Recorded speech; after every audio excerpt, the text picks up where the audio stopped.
What is going on, guys? You're watching DevDreamer and this is lesson 36 in our JavaScript series. In this lesson, we're going to be learning all about function parameters and arguments. If you enjoy the content, don't forget to like and subscribe down below. Also be sure to ring that bell and choose all notifications so you never miss an update.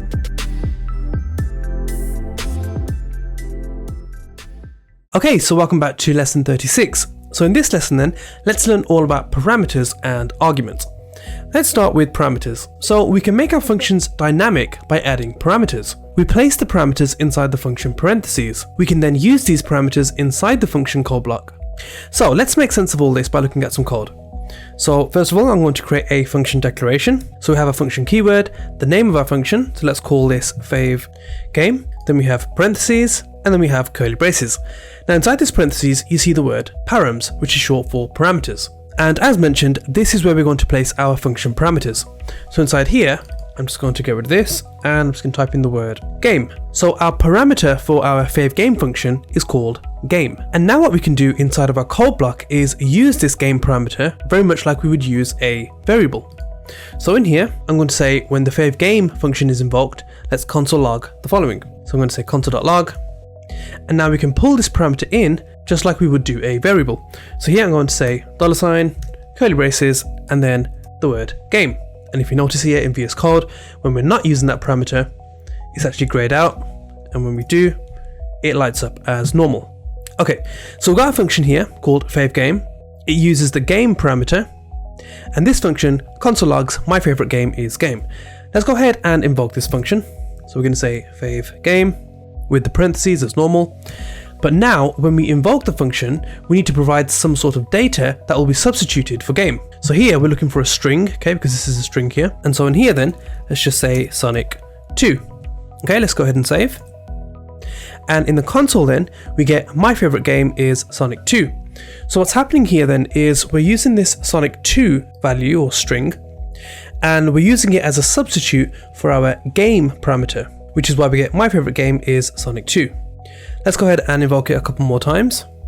Let's get rid of these and let's change this for Skyrim. Let's go for Fallout 3. Okay, let's save. And in the console, we get our 3 console logs.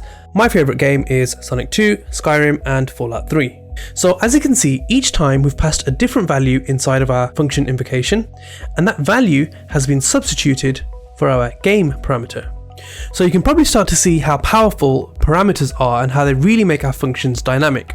So that's what parameters are. Now what about arguments? Well, when we invoke a function like we've done here 1, 2, 3 times, and we pass values to it like so, these values are known as arguments.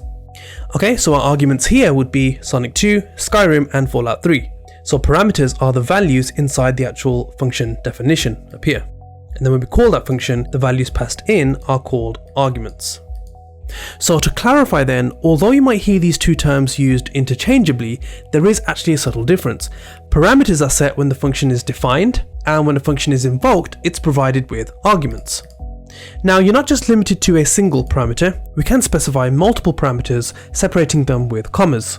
So let's take a look at a new example. Let's get rid of this, and instead let's say function Ninja Turtle, and for the parameters, we're going to say name and weapon.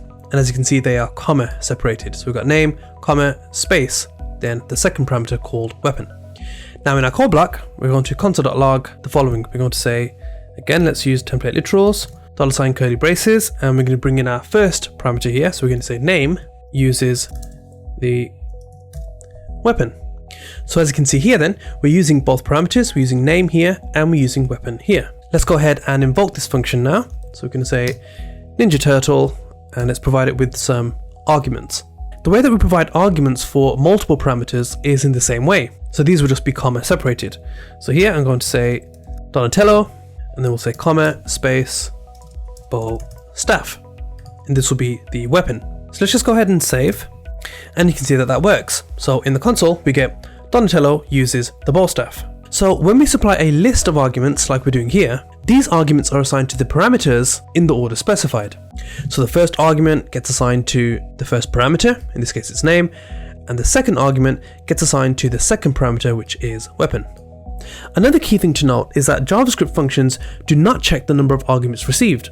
So for example, let's say we didn't provide any arguments here. So let's get rid of these. Let's go ahead and save. And in the console, we get undefined uses the undefined. So if a function is invoked with missing arguments, then these arguments are set to undefined. And you'll see that even if we provide a single argument here, so let's just say Donatello, the first parameter of name was assigned, however the second one was not, which is why name gets a value of Donatello and weapon gets a value of undefined. So if a function is invoked with missing arguments, then these are set to undefined. Let's take a look at another example. I'll go for a numbers example now. So I'm going to say function, let's call this add num1 and num2, and over here we're going to console.log num1 plus num2. So down here we can say add, and let's just go for the numbers 5 and 2. Let's save, and in the console we get 7. If we only provide a single argument for num1, the console returns not a number, and that's because num1 has the value of 5 and num2 gets the value of undefined because we haven't passed an argument here for num2, which is why the console gives us NaN, or not a number. So if we don't have enough arguments when we invoke the function to account for the right number of parameters, any missing arguments are simply assigned a value of undefined. But what happens if too many arguments are provided during the function invocation? So let's go ahead and do that. So we'll say 5 and just add a bunch of other numbers here. So here we have more arguments than we have parameters. Let's go ahead and save, and let's see what the console gives us. Okay, so the console has returned 10. And so when you provide more arguments than you have parameters, what happens is the function continues to work as normal, and these extra arguments are simply ignored, which is why we have 5 plus 5 and we get 10 in the console.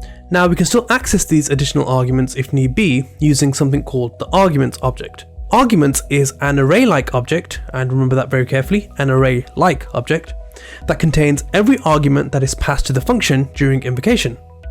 Now we can see this by simply using the arguments keyword inside of our function. So here let's just get rid of this, and instead let's console.log the word arguments, and VS Code there changes the color, indicating that this is a special keyword. So if we go ahead and save, so in the console then we get this arguments keyword and the number 6 because we've actually passed through 1, 2, 3, 4, 5, 6 arguments. And if we open this up, we can see all of those arguments listed out here. So you can see it has a 0 index, which is the first one there, 5, a 1 index, 2, 3, 4, and 5. And so just like an array, we could say something like arguments dot length. Let's save, and the console gives us 6. We can also access individual arguments by using an index position. So let's just say square brackets and the number 5, save, and we get 9 because that's the 5th indexed argument. Pretty cool. However, the problem that we have with the arguments object is that whilst it has a few of the same features as an array, it's not an array. For example, we don't have access to any array methods, so we can't say something like add.map or .join, .slice, etc. In fact, for years, using the special arguments object was the only way to gain access to all arguments of a function. But today, in modern JavaScript, which of course is what you should be using, there is a much better and more efficient way to do this, called a REST parameter. Now the reason why we'd use the modern REST parameter over the arguments object is because the REST parameter actually does return an array. And so using a REST parameter, we have access to all of our usual array methods, join, slice, etc. We'll be looking at REST parameters in detail in an upcoming lesson, including all the cool things that we can do with it. Okay, the final thing I want to share with you in this lesson is that with the ES6 update, we can also supply our functions with default parameters, so that if an argument is missed out or not received during the function call, then it will receive the default parameter value instead. Let's take a look at a quick example. Let's build out our function. So we'll say function, let's go for our favegame function again, and we'll come back to the parameters in just a second. In our code block, we're going to console log my favorite game is game, just like before. But this time we're going to use a default parameter. So here I'm going to say game equals no game provided. So the way that we create a default parameter is we use the parameter name equals and then the default parameter value. So what's going to happen here then is if we say favegame, let's invoke this function, and we get my favorite game is no game provided.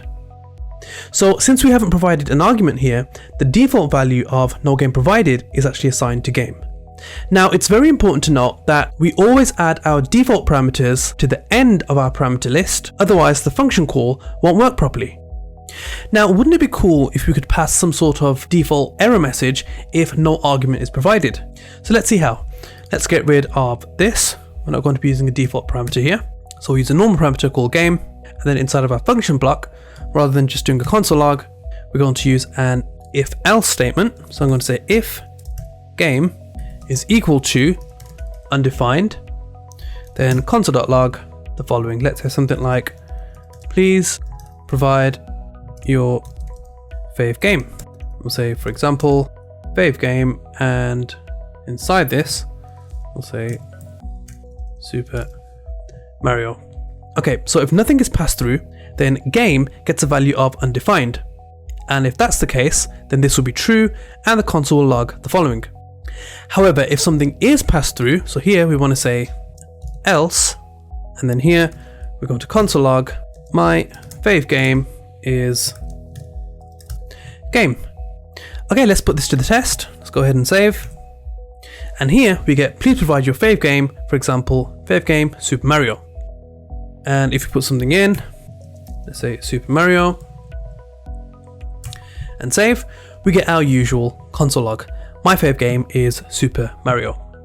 So here we've used an if else statement to test whether the argument was defined or not. So guys, that's all about function parameters and arguments. Let's go ahead and summarize. So we can make our functions more dynamic by using parameters. Parameters go inside the parentheses of our function definition, and we then use them inside of the function call block. When we invoke our function, we can reference our parameters by using arguments. The order of the arguments will follow the same order for the parameters, and if we don't use enough arguments versus the number of parameters, then any outstanding arguments are given a value of undefined. But also, if we were to use more arguments than we've defined, then the function is invoked anyway and simply ignores the extra arguments. We looked at the arguments keyword, which can be used to access the different arguments that are passed through. And we also saw that there was a much better way to do this, which was called the rest parameter. And once again, we'll look at rest parameters in detail a bit later on. And finally, we can also specify default parameter values to counteract any missing arguments that are turned into undefined. Okay, so let's take a look at your tasks for this lesson. For task number 1, I want you to create a function called favFood and then use response as a parameter. In the call block, I want you to console log your favorite food is food. For task 2, I want you to invoke the function with your favFood as the argument. And then for number 3, I want you to update that function to add a default value of empty, please add your favFood, and then go ahead and test out the default value. And then finally for task number 4, I want you to update the function once more to display the message, please enter your favorite food if there is no response added. Okay, so as always, go ahead and pause the video, try these out, and when we come back, we'll take a look at the answers. Okay, so how'd you get on then? Let's see. So for task number 1, we need to create a function called favFood. So we'll say function favFood, and we're using response as a parameter. Response, and then we want to console log your favorite food. So your favorite food is, and then our response. For task 2, we need to invoke the function. So I'm going to say favFood, and of course, I'm going to put pizza in here. Let's save this. And in the console, we get your favFood is pizza. For task 3, we need to update the function to add a default value of empty, please add your favFood. So here, we're going to turn response into a default parameter, which is going to say, let's just copy this, which is going to say empty, please add your favFood, and then we need to test out that default parameter. So let's get rid of this. So we're not passing anything now. Let's save, and we get our default value. And then finally for task 4, we need to update the function once more to display the message, please enter your favorite food if there's no response added. So very similar to the last example we looked at. So let's get rid of this and get rid of this console log call. And instead, we're going to say if else something else. So we're going to say if response is equal to undefined. In other words, if no arguments are passed in this function call, then we're going to console log, please enter your favorite food. Else, so if something is passed into our function call, then we're going to say your favorite food is, and then the response. So let's test this out. Let's go ahead and just save like this. And since we've entered nothing, response is given a value of undefined. And if response is equal to undefined, then we're going to console log, please enter your favorite food, which is what we get here. And then let's just add a fav food in and say pasta. Let's go ahead and save. And we get your favorite food is pasta. So guys, well done on completing those tasks. That's it for this lesson. In the next lesson, we're going to be learning all about the return keyword. The return keyword is used quite frequently in functions, and in the next lesson, we're going to learn exactly what it is and what we can do with it. So as always guys, don't forget to smash that like button down below, comment, share and subscribe, and I'll see you on the next one.